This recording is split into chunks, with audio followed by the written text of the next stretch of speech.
Tervetuloa kuuntelemaan OP:n asuntogrilliä. Tässä sarjassa me käydään ensiasunnon ostamiseen liittyviä huolia ja murheita läpi. Ja meikän nimi on Mäkisen Elias ja mä oon täällä roustaamassa OP:n asiantuntijoita aiheeseen liittyen. Tässä jaksossa me tullaan pureutumaan siihen, että minkälaista elämä on asuntokaupoilla ja mitä siinä pitää ottaa huomioon niin, että sua ei kuseteta. Mulla on täällä vieraana Ville Töyrynen. Tervetuloa. Kiitos paljon. Sun titteli on myyntipäällikkö OP-kodeilla, niin miten sä kuvailisit itse? Mulle toi kuulostaa silleen, että nyt viedään niinku asiakkaan rahat joka suunnasta, niin miten sä itse kuvailisit? No ihan normaalia välitystyötä tehdään, mutta siinä ehkä lisänä on sitten vähän lisää vastuita niin sanotusti tuolla uudisrakentamisen ja rakentaja-asiakkaiden hoidossa, että siinä on semmoinen lisävastuu ehkä, mistä se sitten tulee niin sanotusti. Joo, mulla on sulle muutamia kysymyksiä tossa, millä voidaan polkasta homma käyntiin. Ei mitään, anna palaa vaan. Minkälainen oli sun ensiasunto? Milloin sä ostit se? Ensiasunto, no siitä nyt on semmoinen, tulee nyt sitten 5 vuotta vähän reilu, kun se on hankittu. Ja se tuli itse asiassa vähän sattuman kautta, että olin itse asiassa silloin jo tein näitä töitä, niin etsin asiakkaalle sopivaa asuntoa, mutta sitten tuli vastaan semmoinen kohde, mikä ehkä rupesikin kiinnostaa itseä vähän enemmän ja niin sinänsä hauska, että se oli vähän erityyppinen kuin mitä oikeasti olin vaikka etsinyt ja selannut netistä, niin ei ollut sitten tullutkaan vastaan ja huomasin, että se on ollut jopa hetken aikaa niin kuin myynnissä siinä ja niin lähdin sitten asuntoa katsomaan, että siihen oli tuttuja välittäjä siinä. Ei ollut meidän samalla firmalla tietenkään myynnissä, mutta siellä oli tuttuja välittäjä, niin pyysin sitten, että voisi ihan mielenkiintoista käydä katsoa, että miltä sillä näyttää paikan päälle. Eli vedit niinku välistä kämpä itsellesi? No mä veikkaan, että siinä kohtaa se ei ollut asiakkaalle kuitenkaan ehkä sopiva, mutta niin se löytyi sieltä vähän niin kuin samaa kautta sitten. Joo, siihen olit tyytyväinen. Sitten miten jos asuntokaupoista puhutaan ja tinkimisestä, niin tälleen niin kuin, paljonko itse tinkasit näin myyntimiehenä? No siinä taas neuvottelua ollaan ehkä alle 10 000 verran siinä varmaan hintapyynnistä lähdettiin sitten lopulliseen, että siinä ehkä silleen asunto oli hetken aikaa ollut myynnissä, niin ei ehkä silleen niin kuin tarvinnut kiirehtiä tarjouksen tai hinnan suhteen, mutta siinä vähän kyselin välittäjille, että minkälainen tilanne siinä on ja tietysti siinä kun asunto oli tyhjänä siellä ja siellä ei kukaan asunut, niin se tietää yleensä sen, että siellä niin varmaan tarve kuitenkin asunnon myynnille silloin kun se on tyhjänä, että kulut siitä juoksee kuitenkin, niin siinä sitten niin sanotun neuvottelun avauksena, mutta ei se nyt ihan sillä ekalla tarjouksella lähtenyt, mutta että pientä neuvonpitoa niin päästiin yhteisymmärrykseen kyllä, että sinänsä asunto oli fiksu ja hyvä, että olisi vaikka pyyntihinnan voinutkin maksaa, mutta siinä kohtaa sai semmoisen pienen voiton kotiin päin kuitenkin. Paljonko yleensä tingitään asunnoista? Onko siihen jotain tämmöistä laskukaavaa, että siihen on mukaan laskettu joku tämmöinen muutaman tonnin neuvotteluvara vai? Ei ole ehkä mitään laskukaavaa ja se on varmaan myöskin vähän välittäjäkohtainen, että itse ehkä nuoremman sukupolven välittänyt suosin vähän suoraviivaisempia hintapyyntöjä, jotka on hyvin perusteltavissa, niin yleensä ostajatkin huomaa sen. Ostajat on tänä päivänä paljon hintatietoisempia, niin hekin kokee, että siellä on reilu hintapyyntö asetettu, niin se ehkä myöskin poikii pikkusen nopeammin niitä neuvotteluita. Että se eli paljonko voi tinkiä hinnasta? No taisin laskea tuossa, ei viime vuonna, mutta olisiko ollut 2021. Mä vertasin sitä niin kuin tilastollisesti kaikki mun myydyt asunnot, minkä olin laittanut hintapyynniksi ja mikä oli toteutunut hinta, niin siinä taisi ihan tilastollisesti olla 4,jotakin% se niin kuin, että totta kai jotkut asunnot meni yli pyyntihinnan, niin se taas pienenti sitä, mutta varmaan se oli niin kuin keskiarvo, mutta sit pitää ymmärtää, että siellä on semmoisia halpoja asuntoja, mistä niin kuin saattaa lähteä yli 10%, 20%, koska ne on 20 000 € arvoisia asuntoja. Mitkä on niinku tommosia, että millä ihmiset lähtee niinku tinkaamaan sitä niinku asunnon hintaa, että onko siinä jotain tämmöisiä, niinku, että mitä siinä katsotaan?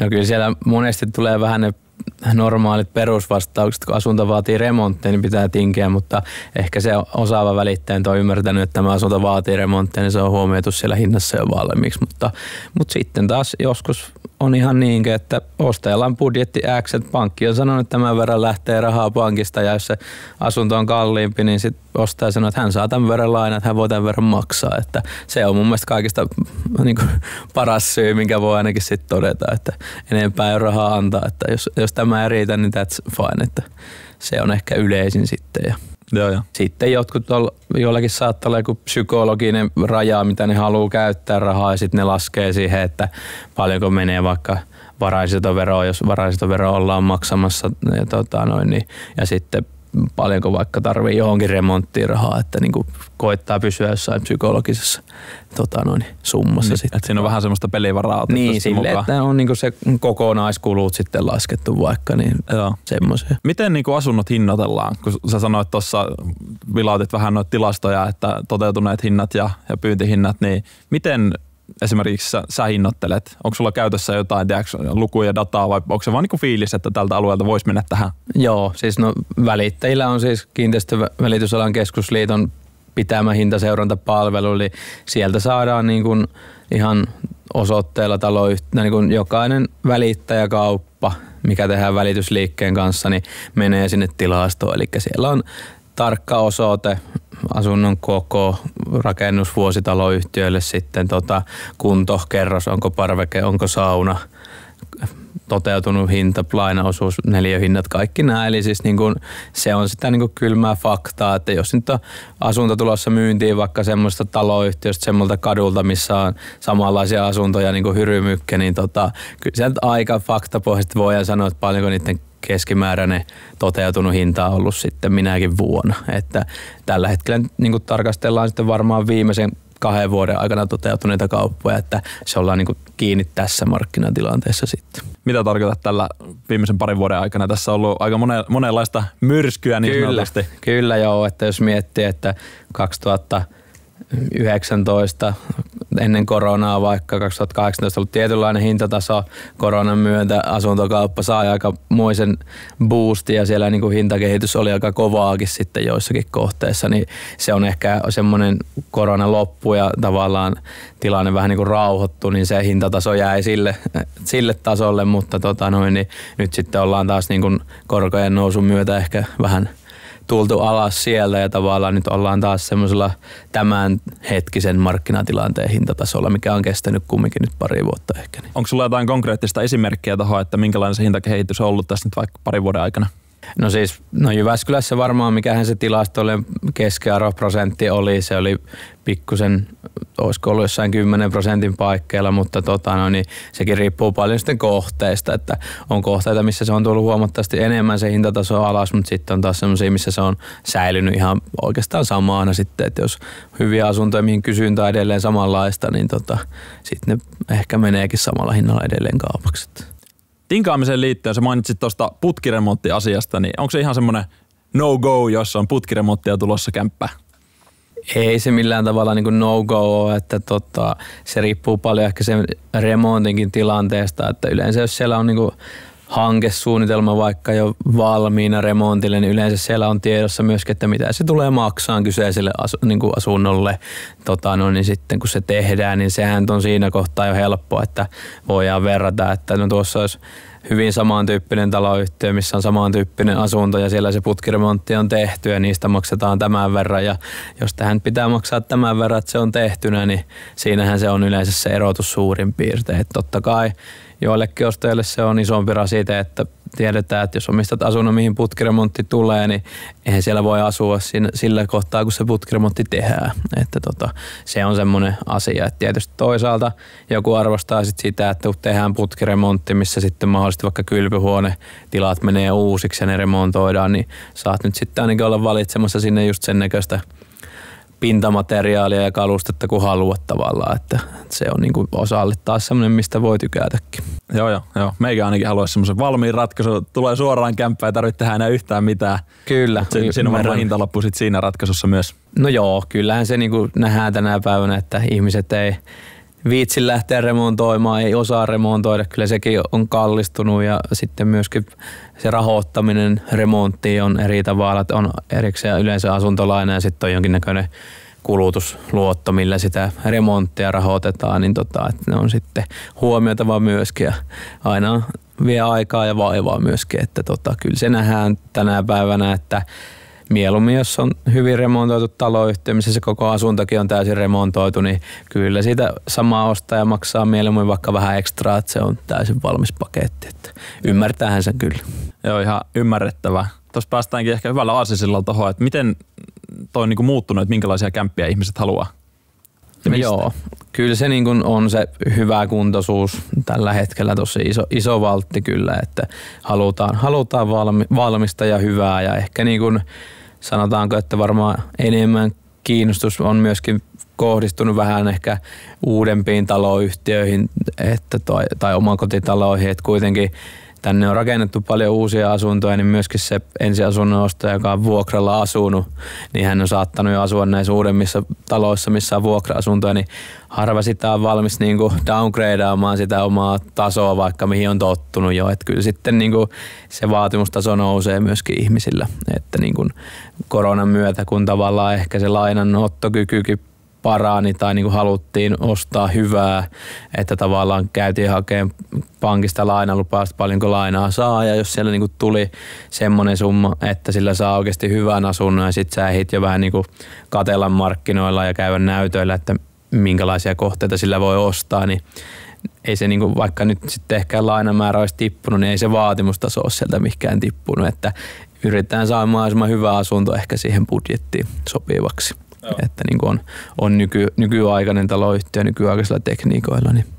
Joo, kyllä mä ymmärrän, että siitä ollaan valmiita maksamaan sitten pikkusen enemmän, että kyllä, homma pyörii siinä. Että kyllä niin kuin asuminen on niin iso trendi ollut viime vuosina, että joka TV-kanavalta tulee remonttiohjelmaa ja milloin mitäkin tämmöistä näin, niin ollaan tavallaan nähdään koko ajan joka paikassa remontoituja asuntoja, hyväkuntoisia asuntoja, sisustusjuttuja ja sun muuta, niin kyllä se niin kuin näkyy siellä, että ihmiset arvostaa ja haluaa hyvää laadukasta. Niin kuin. Kyllä. Miten sitten Jyväskylän kuumimmat asuinalueet, että mainitsitkin tuossa, että hinta on pikkusen pudonnut enempi vähempi vähän joka puolella, niin mitkä on sitten semmosia Jyväskylän kannalta tai Keski-Suomen kannalta semmoisia alueita, mihin ihmiset muuttaa ja mistä sen kämpä ehkä niin kuin voi myös helposti myydä eteenpäin tarvittaessa?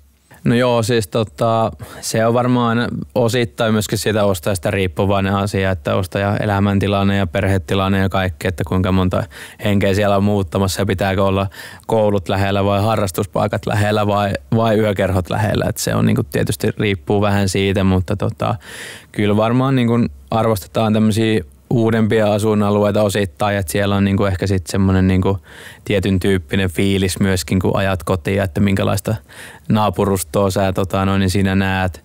Mutta ehkä niinku sanotaanko näin, että mitkä on ne parhaat asuinalueet? Joo, että tavallaan varmaan semmoisia, jotka kattaa ne kaikki tarpeet, että sitten pitää olla semmoinen asuinalue, mihin on tullut hyvät palvelut oikeastaan, että Palokka nyt esimerkiksi on todella suosittu. Tietysti Palokka on suuralue, se on tosi iso alue, mutta sitten Palokan sisällä siinä niin kuin lähellä niitä kaikkia palveluita esimerkiksi. Tietysti Palokassa on myöskin järveä, vesistöä, niin myöskin niiden läheisyys kiinnostaa aina Keski-Suomessa. Että jos ikkunasta näkyy järviä palvelut alle kilometrin päässä, niin se on yleensä aika semmoinen turvallinen juttu. Mitkä on Palokan top-alueet?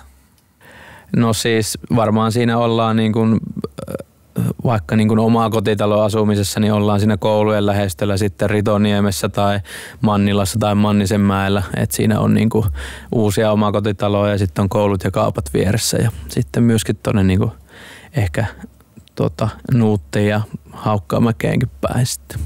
Onko sillä niin kuin mitään väliä periaatteessa niin kuin sijainnin puolesta Jyväskylässä, että missä asuu? No Ei kaikille, että kyllä se huomaa, että paljon kun keskustellaan, että mitä haetaan, niin välttämättä se ei, niin kun, jos nyt selkeästi työmatka on semmoinen, että mennään vaikka Jyväskylästä pohjoiseen päin töihin, niin harvemmin silloin katsotaan eteläpuolelta Jyväskylää, mutta taas päinvastoin, jos lähdetään etelään päin työreissulle niin tai työmatkaan koko ajan sinne päin, niin ehkä sitten se katseet kiinnittyy eteläpuolelle, mutta onhan täällä silleen, niin kun, että kun tästä keskustasta lähdet vähän niin kuin mihin suuntaan vaan, niin se on vartti 20 minuuttia, niin sä oot kotipihassa periaatteessa, että täällä ei tarvi ihan hirveitä ruuhkia katsoa muuta kuin ehkä tietyssä risteyksessä tietyn kelloajan kohdalla. Mutta että. Tulee meilläkö se biisi, että ei mennessä 20 minuuttia saa hakea sut pois. Kyllä, juuri näin, että se kyllä tapahtuu Jyväskylässä monesta paikkaa. Että Joo. Se on ehkä Jyväskylässä semmoinen valtti myöskin se, että se ei rajaa liikaa sitä mahdollisuutta, mistä sä voit kodin ostaa. Että ehkä niin kuin moni ajattelee aluksi varsinkin ensiasunnon ostaja, että se pitää olla joku ihan tietty alue, niin sitten ehkä vähän sivuuttaa paljon hyviä vaihtoehtoja, mitä ehkä ymmärräkään sitten niin kuin olla. Ja sitten Jyväskylässä on paljon semmoisia pieniä alueita, että ihmiset on ikinä käynytkään siellä ja ne ei tiedä mitä siellä on, niin semmoisia yllätyksiä nähdään aina välillä, että löydetään kotiin semmoista paikasta, mitä ei tiennyt olemassakaan. Niin Me kysyttiin somessa ennen kuin lähdettiin äänittämään, että minkälaisia tarinoita ihmisillä olisi näihin asunnon ostamisiin liittyen. Ja täältä on tullut hyvä tarina Katariinalta, joka on Jyväskylässä etsinyt kämppää. Olin käynyt katsoa ainakin jo 6 kämppää ja kun menin katsomaan kaksiota, joka tuntui heti omalta. Kohteeseen oli järjestetty avoin näyttö ja siellä oli myös vanhempi pariskunta, joka etsi asuntoa pojalleen. Kuulin heidän keskustelevan kiinteistön välittäjän kanssa asunnon ostoprosessista ja kauppakirjojen allekirjoittamisesta. Mulle tuli paniikki, että mun kotia ette kyllä vie. Pyöri hetki ympyrää, mutta sitten huomasin marssivani toiseen huoneeseen, jossa muut oli ja ilmoitin, että ostan asunnon. Pariskunta katsoi minua hölmistyneenä, mutta lähtivät sitten kotiin. Olen nyt asunut tässä kodissa 3 vuotta ja on superiloinen, että oli silloin rohkeutta toimia. Tiedän kyllä, että tässä olisi voinut käydä huonostikin. Mitä Katariina tarkoittaa, että tässä olisi voinut käydä huonostikin? No varmaan oletettavaa on, että siellä on sitten tarjous esitetty myyjälle asunnon ostamisesta ja tietenkin jos ei lainalupausta ole ollut siinä kohtaa, niin tavallaan sitova tarjous on tehty, missä normaalisti meillä sanktiotkin on olemassa, jos kauppaa peruutettaisiin ilman siihen pätevää syytä, niin kyllä sinne yleensä vähän niin kuin maksumieheksi joutuu myöskin. Että paljon kustannus on tämmöisestä, että jos tulisi tämmöinen kaupan peruuntuminen esimerkiksi lainalupaukseen, että sitä ei ole?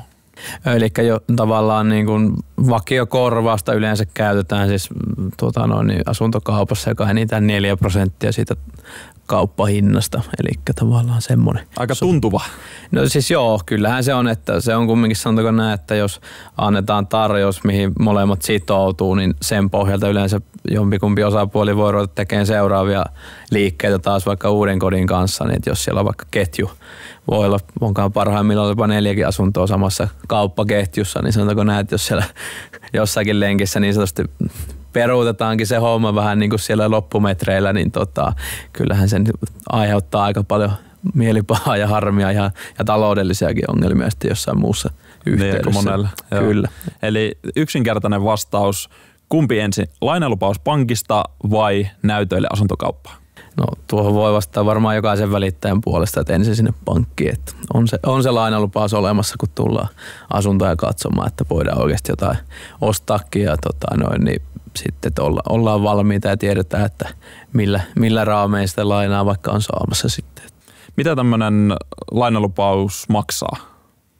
Ei se siinä kohtaa vielä mitään maksaa, eli se on tavallaan niin kuin pankilta semmoinen ensimmäinen lupaus, että ovat halukkaita antamaan tämmöisen rahoituksen niin kuin ostettavalle kohteelle. Totta kai sitä yleensä tarkennetaan niin kuin sitten vielä ostettavan kohteen kohdalla, mutta jos siellä niin kuin käydään läpi jo hyvin tarkasti, että minkälaista kohdetta oltaisiin ostamassa. Niin Ja mihin tämä sitoo?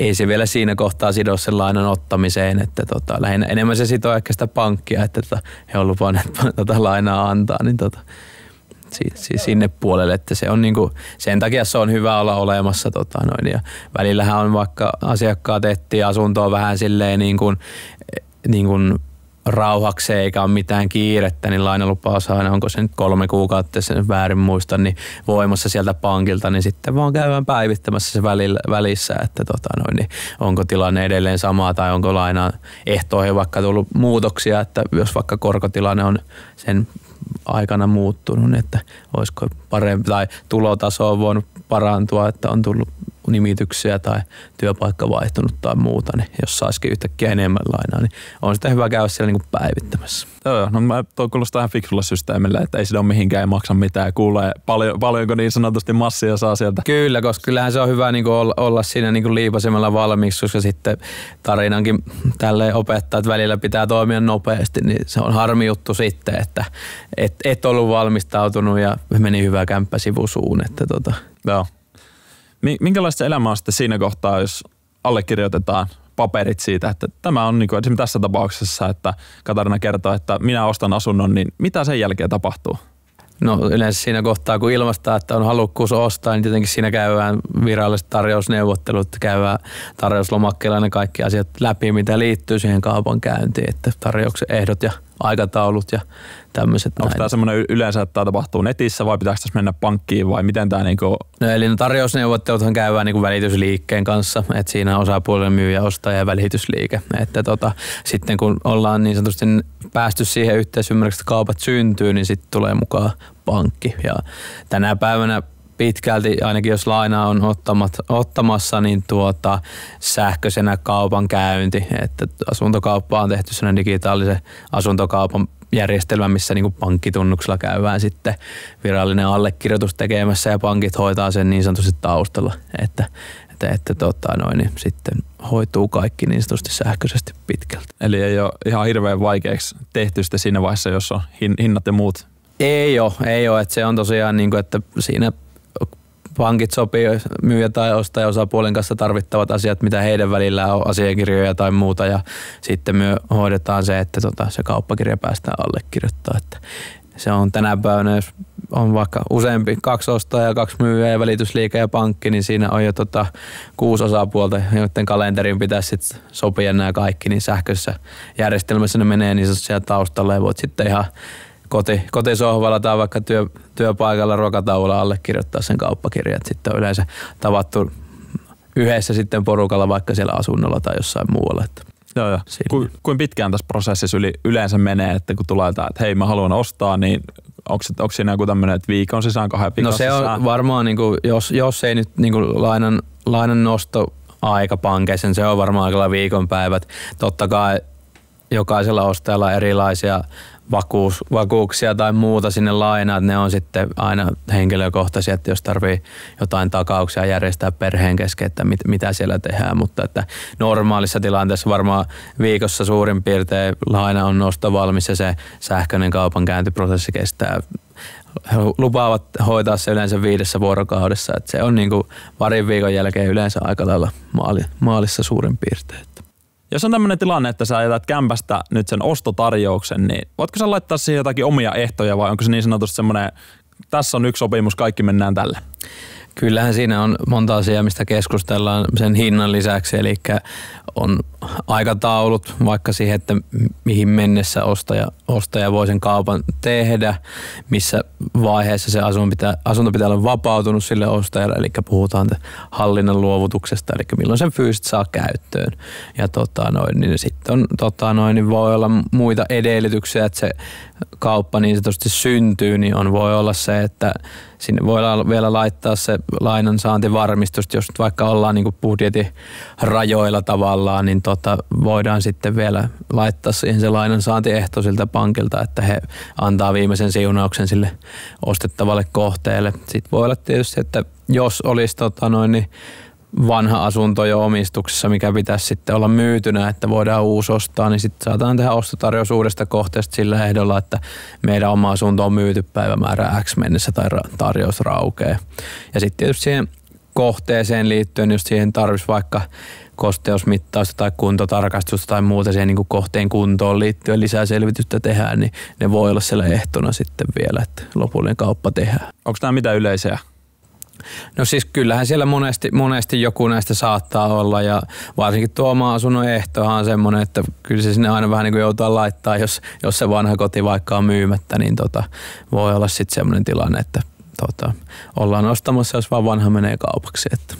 No niin, eli tämä on tavallaan yksi tapa sitten, että millä näistä sanktioista niin sanotusti sitten pääsee niinku pelastamaan oman perseen näin suomeksi sanottuna sitten. No kyllä joo, että tietysti siinä pitää huomioida se, että jos siellä on tämmöinenkin ehto, mikä on sitten vielä, että se kauppa on tosi epävarma, että siellä on vaikka oma asunnon myyntiehto, niin yleensä siinä voi käydä niin, että myyjä voi siihen vaikka niin kuin antaa hyväksynnän, että voidaan tälleen sopia, mutta yleensä siinä jätetään se oikeus jättää se asunto myyntiin ja jos joku muu tulee sanoa, että minä voin ostaa ja tehdä kaupat heti, niin Kyllä siinä kohtaa yleensä tämmöinen pääsee etusijalle. Ja tässä tulee myöskin se lainalupausasia, että jos meillä on 2 ostajaa asunnolle ja toisella on lupaus valmiina ja toisella ei ja toinen sanoo, että minä ostan jossain laina ja toinen sanoo, että minä ostan, kun mulla on jo laina valmiina.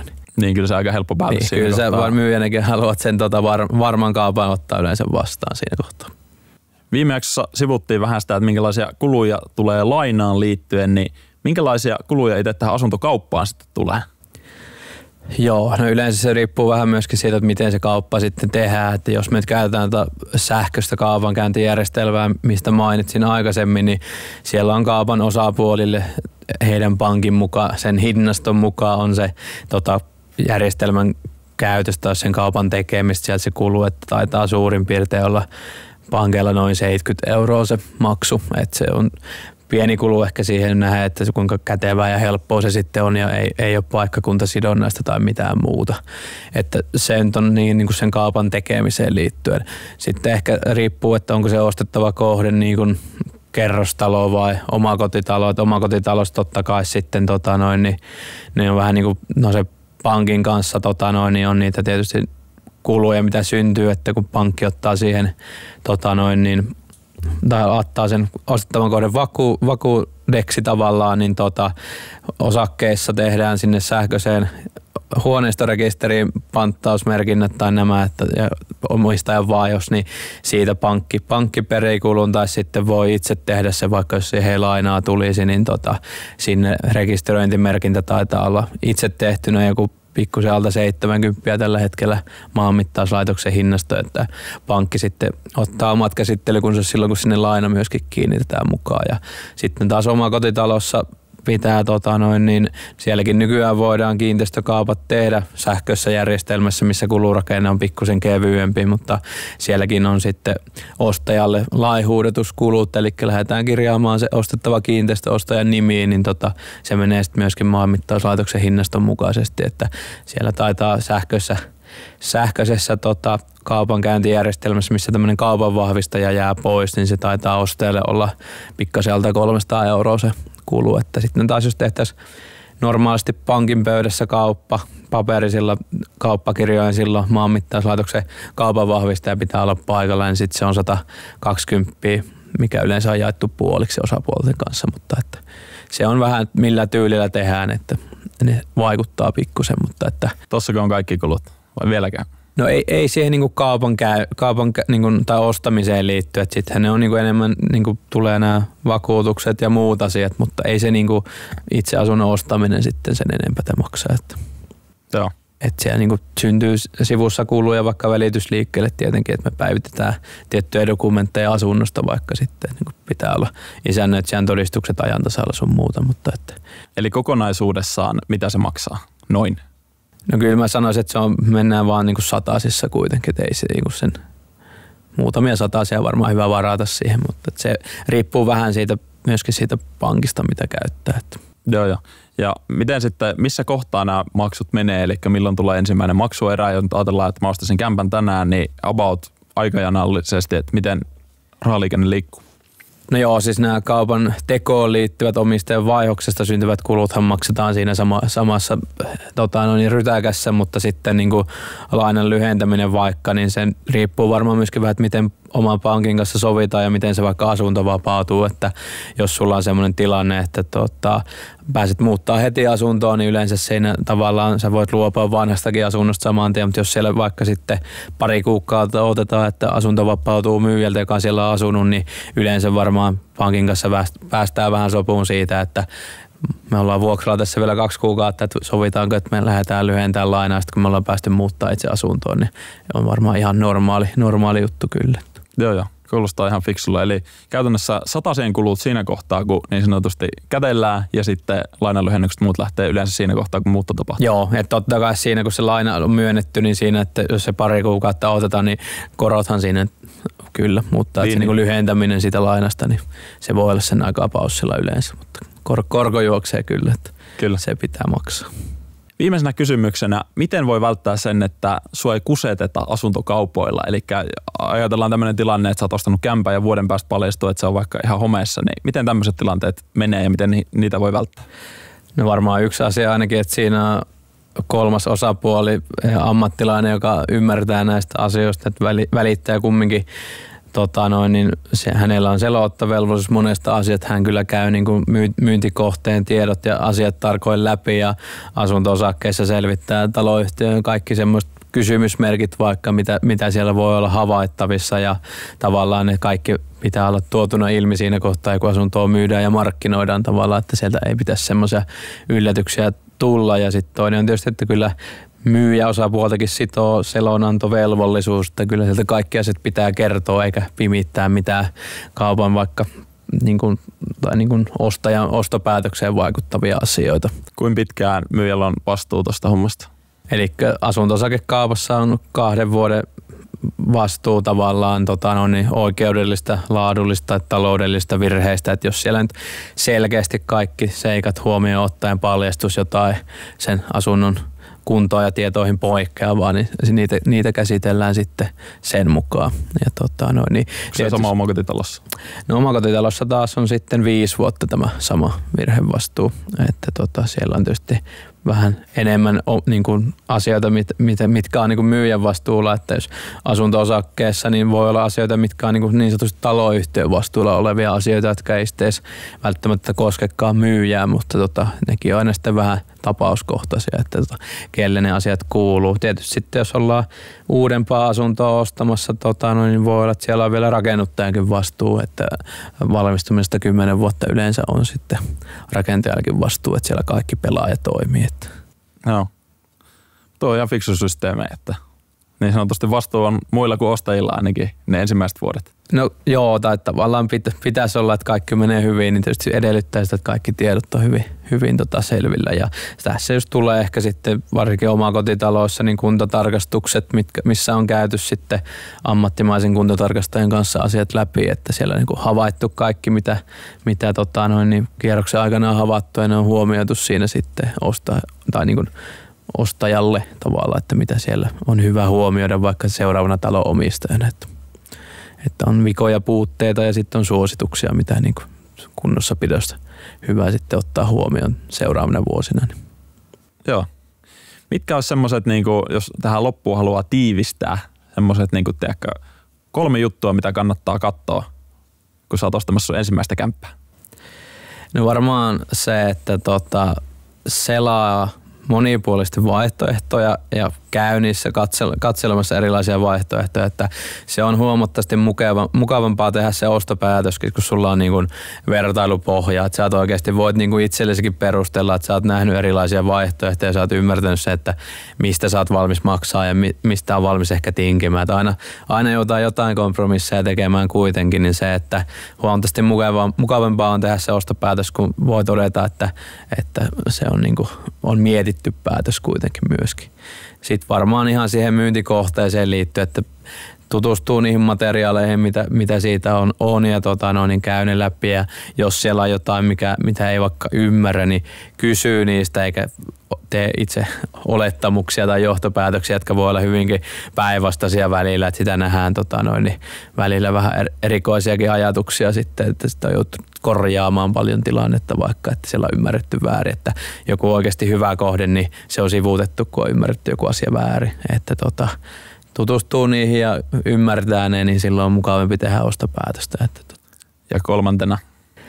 No sit varmaan ehkä se, että on valmis myöskin toimimaan silloin, kun sen aika on. Että harmillisesti tuolla näkee välillä ihmisiä, jotka on 3 vuotta etsimässä sitä kotia, niin sitten ruvetaan jo miettimään, että onko se syy siinä, että ei sopivaa kohdetta löytynyt vai jostain muusta. Että tavallaan se on ensimmäinen ämpyyli, mitä siinä on, että sitten kun on niin lainalupaus tietenkin tuo vielä. Aina se aina jännää, kun ensimmäistä asuntoa ostaa, että se on iso päätös, mutta että kyllä se sitten palkitsee, kun on saanut se homman käyntiin ja toteutettu. Että pieni ripaus rohkeuttakin sitten siinä kohtaa, kun tuntuu sieltä, että uuskotti on niin löytynyt. Kyllä. No, mutta kuulostaa selkeälle, että käytännössä asuntokauppaprosessi menee niin, että sulla on se lainalupaus haettu, tiedät vähän minkälaista. Siitä se lähtee, sanotaan näin. Kyllä. Sitten vähän vertailua ja sitten uskaltaa vaan tehdä päätöksen sitten, kun tietää itselleen ne tärkeät kriteerit. Kyllä. Että pitää käyttää järkeä, mutta myöskin tunnetta. Että jos ihan täysin vaan yrittää järkeillä niin kuin parhaan mahdollisimman vaihtoehdon, niin voi olla, että sä päädyt semmoiseen asuntoon, mikä ei tunnu kodilta yhtään. Että sitten siellä rupeakin nopeasti tuntuu siltä, että olisi joku muu ollut parempi. Kyllä. Joo, hei kiitos tästä vierailusta. Seuraavassa jaksossa me keskitytään sitten enemmän siihen, että minkälaista se elämä on sitten siinä vaiheessa, kun sulla on sitä asuntolainaa. Loppuuko reissailu ja ootko sä sitten velkavankeudessa sun loppuelämän vai mitä muuta siinä tapahtuu. Kaikki loput jaksot sä näet osoitteesta op.fi/Suomi/grilli. Ja sinne tulee nyt jaksojen lisäksi myös erilaisia blogiartikkeleita tästä ja käytännössä siltä sivulta näet kaiken tarvittavan tiedon ensiasunnon ostamiseen. Nähdään seuraavassa jaksossa.